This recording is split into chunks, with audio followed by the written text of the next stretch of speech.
જો તમારા લગ્ન હોય તો ગવર્મેન્ટ તમને થોડી સહાય કરી શકે છે કુંવરબાઈ મામેરુ યોજના હેઠળ.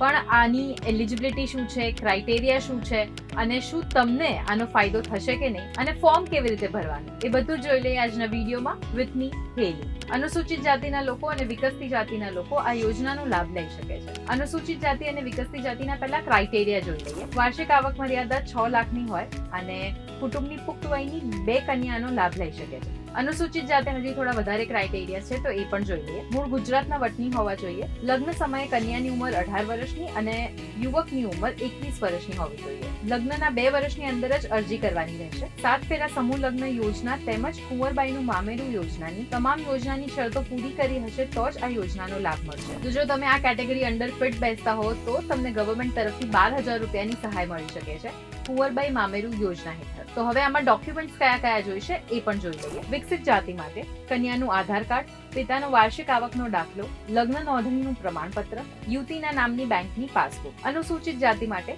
કન્યાનું આધાર કાર્ડ, કન્યાની જાતિનો દાખલો, લગ્ન નોંધણીનું પ્રમાણપત્ર, બેંક પાસબુકના ફર્સ્ટ પેજની કોપી જેમાં કન્યાના નામ પાછળ પિતાનું અથવા તો વાલીનું નામ હોય, સેલ્ફ ડિક્લેરેશન ફોર્મ અને જો પિતા હયાત ના હોય તો ડેથ સર્ટિફિકેટ. અને આ ફોર્મ તમારે ઓનલાઈન ભરવાનું રહેશે. તો એના માટે તમારે સર્ચ એન્જિનમાં જઈને ટાઈપ કરવાનું છે ઈ સમાજ કલ્યાણ.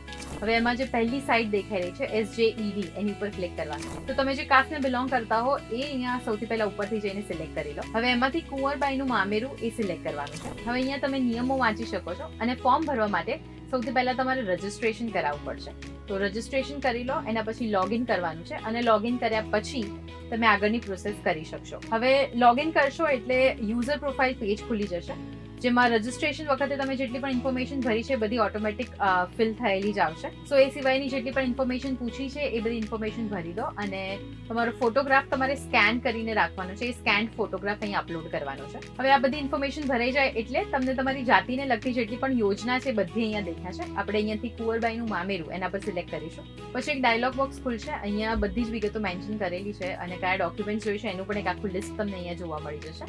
હવે ઓકે ઉપર ક્લિક કરીશું એટલે એનું ફોર્મ ખુલી જશે. હવે ટોટલ 4 પેજીસ છે અહીંયા જેમાં તમારે ઇન્ફોર્મેશન ભરવાની રહેશે. પહેલી છે વ્યક્તિગત માહિતી. હવે એ ભરીને સેવ નેક્સ્ટ પર ક્લિક કરવાનું છે. હવે જે ડોક્યુમેન્ટ્સ તમે અપલોડ કરો એની સાથે ડોક્યુમેન્ટ નંબર્સ એ પણ તમારે અપલોડ કરવાનું રહેશે. હવે આખું ફોર્મ ભરાઈ જાય પછી ટર્મ્સ એન્ડ કન્ડિશન્સનું પેજ આવશે. આ તમે વાંચી લો અને એના પછી તમારે ક્લિક કરવાનું છે સેવ એપ્લિકેશન પર. હવે આના ઉપર ક્લિક કરશો એટલે સબમિટ કરવાનું ઓપ્શન આવશે. એટલે તમે આ જે ફોર્મ ભર્યું છે તમે ઇઝીલી અહીંયાથી સબમિટ કરી શકશો. પછી ડાયલોગ બોક્સમાં અરજી નંબર આવી જશે. આ તમારે સેવ કરીને રાખવો છે ફોર ફ્યુચર રેફરન્સીસ.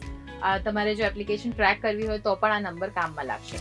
અને આ અરજી નંબરથી તમારે જો સ્ટેટસ ટ્રેક કરવું હોય તો એ કેવી રીતે કરી શકે એ જાણવું હોય તો પણ અમને કમેન્ટ્સમાં યસ લખીને મોકલજો. તો અમે એના ઉપર એક અલગથી વિડીયો બનાવીશું. આઈ હોપ કે આજે આ વિડીયો અમે બનાવ્યો છે યોજના માટે એ આપ સૌને બહુ જ મદદરૂપ રહ્યો હશે. જો તમને જરૂર ના હોય તો તમારી આજુબાજુમાં કોઈ એવું નીડી હોય કે જેમને આ યોજનાની જરૂર પડે એમ હોય, તમને લાગતું હોય તો એમની સાથે આ ચોક્કસથી વિડીયો શેર કરજો જેથી કરીને એ ગવર્મેન્ટની આ યોજનાનો લાભ લઈ શકે. અને આવા જ ઇન્ફોર્મેટિવ ન્યૂઝ માટે જોતા રહો ગુજરાત સમાચાર .com.